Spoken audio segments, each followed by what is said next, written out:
Tout d'abord, on va commencer par le local phyto. Mon local phyto est-il conforme? Alors, la réglementation sur le local phyto est assez ancienne. Voilà, chacun d'entre vous, en tant qu'agriculteur ou même en tant que technico, là présent avec nous, sait très bien identifier des locaux phyto qui sont pas conformes, où il y a un risque, ouais, il y a un risque de mise en défaut s'il y a un contrôle. Alors, pour cela, une petite animation. Quelques instants, s'il vous plaît. Donc là, je vais vous passer un QR code à l'écran. Ben, il est déjà à l'écran. Première étape, flashez ce QR code, s'il vous plaît, si vous voulez vous prêter au jeu.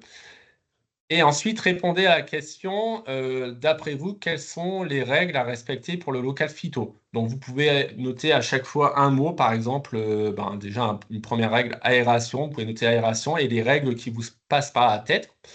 Et avec ça, on échangera sur les réglementations locales phyto. Donc, flashez sur QR code et à chaque fois, tapez un mot-clé, validez, remettez un deuxième mot qui correspond à une deuxième règle, une deuxième chose à respecter, etc. Je le laisse encore quelques secondes à l'écran.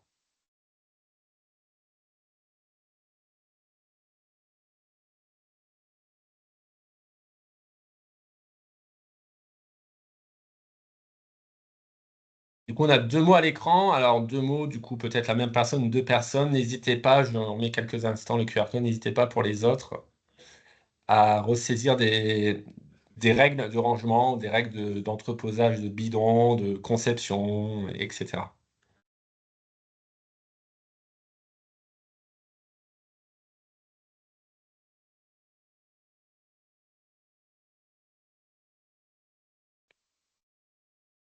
Et dernière chance, encore 5 secondes, et après on regardera ce que vous allez noter.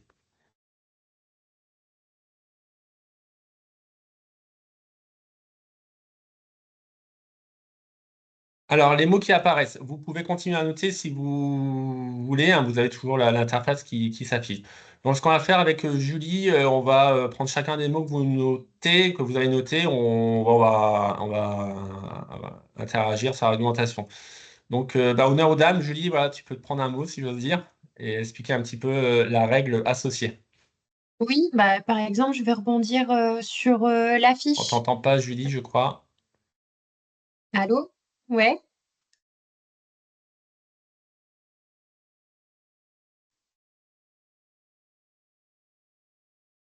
allô? Oui, c'est bon, Julie, là. Ah, oui, du coup, je vais rebondir sur l'affichage. Effectivement, il doit y avoir une affiche sur la porte d'entrée du local phyto où vous allez retrouver le numéro des pompiers et également, du coup, je peux rebondir sur le centre antipoison. Vous allez retrouver, du coup, normalement, le numéro du centre antipoison le plus proche de chez vous afin de pouvoir réagir en cas de problème. Du coup, je vais prendre les deux mots qui sont liés à ventilation et aération. Effectivement, le local phyto doit être aéré. Donc, réglementairement, il faut une aération haute, donc une trappe en haut d'un côté, et à l'inverse, une trappe en bas de l'autre côté. L'idée, c'est que l'air circule pour éviter la mauvaise odeur et les nausées éventuellement liées à ça. Vous pouvez en plus mettre volontairement, donc au-delà de la réglementation, un extracteur type VMC pour favoriser ça et vraiment éviter tout risque de mauvaise odeur et nausées. Je vais rebondir sur plusieurs mots. On a les mots classement, pictogramme, picto. Effectivement, le local phyto doit être rangé selon un classement qui va s'établir sur les phrases de risque et les pictogrammes. On sait que beaucoup de locaux phyto sont rangés selon les cultures et les usages. Vous pouvez le faire tout en respectant quand même un classement avec les pictogrammes. On met les désherbants blés avec les désherbants blés. Par contre, on sépare les CMR, les toxiques, les corrosifs dans les classements. La rétention en bleu tout à gauche, obligation de rétention. Alors en cas de fuite, la fuite est peu probable, mais on est là dans les principes de précaution, hein, comme une assurance. La rétention peut être située sur les étagères. Donc vous avez des étagères avec les plateaux qui peuvent contenir 20 ou 30 litres de rétention potentielle en cas de fuite. Donc des étagères qui incluent la rétention. Ou la rétention peut se faire au sol, c'est-à-dire que votre local phyto doit être un petit peu en pente, donc une petite pente en béton qui se déverse dans un point bas, donc un regard. Évidemment, ce regard ou ce contenant, un bidon plastique ne doit pas aller à l'extérieur, on ne doit pas polluer l'environnement. C'est possible aussi pour certains locaux phyto, des conteneurs maritimes par exemple. Vous pouvez les mettre un petit peu en hors niveau volontairement pour créer une pente. Donc rétention obligatoire de l'une ou l'autre des manières. Bon, et après, en dernière chose, fermer à clé. Effectivement, un local phyto, il ne doit pas être accessible au premier venu à la ferme. Donc, il faut qu'il soit fermé à clé. Mais on va vous présenter également les autres choses obligatoires pour le local phyto sur la diapo suivante. Là, le mot Olara, je ne sais pas ce que ça veut dire. N'hésitez pas à prendre la parole s'il y a un Non, souci c'est de... parce que quelqu'un a tapé le code pour rejoindre WooClap Ah d'accord, ok, j'ai question. peut-être pas été assez clair, fallait pas taper le code. Effectivement, AMM, ça veut dire que effectivement tous les produits, le local phyto contient uniquement des produits avec AMM. Donc ça fait penser évidemment aux produits phyto, les produits phyto classiques avec numéro d'AMM, mais aussi les biocontrôles. Les biocontrôles, même s'ils sont agréés bio par exemple, ont un AMM. Il y a certains engrais aussi qui peuvent avoir des AMM et auquel cas peuvent être classés.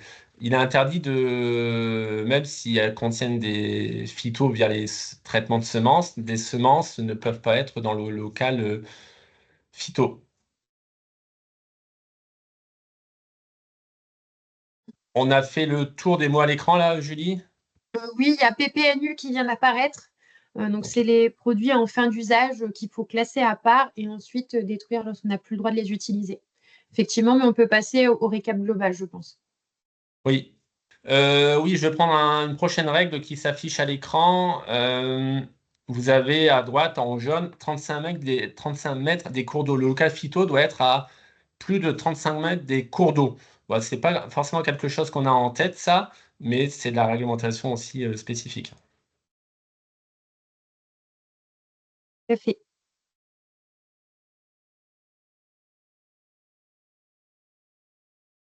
Pas de bois, alors je ne sais pas si on a rebondi dessus, le pas de bois, il ne doit pas avoir de matériaux en bois, il ne doit pas avoir de planches en bois, le plafond ne doit pas être en bois.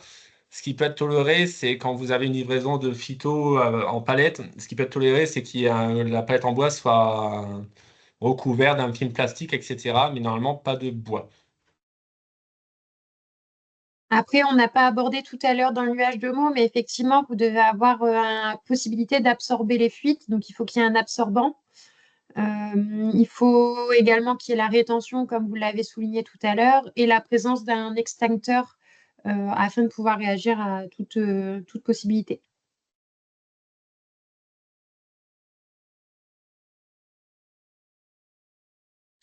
Voilà, et les EPI doivent être stockés à l'extérieur du local phyto afin que vous puissiez rentrer dans votre local phytosanitaire en étant équipé.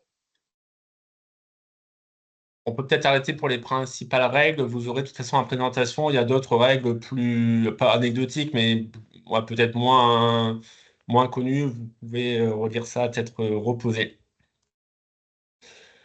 Ce qui est important quand même de redire, c'est les CMR en fait. Donc effectivement, un des points les plus importants, c'est les CMR, les produits toxiques et très toxiques à part. Donc ça fait référence aux deux logos que vous voyez. Euh, Manière détaillée, en fait, toutes les phrases de risque que vous voyez à l'écran dans le tableau, donc par exemple H360, H340, ça fait référence à des CMR, donc auquel cas, il faut les mettre à part.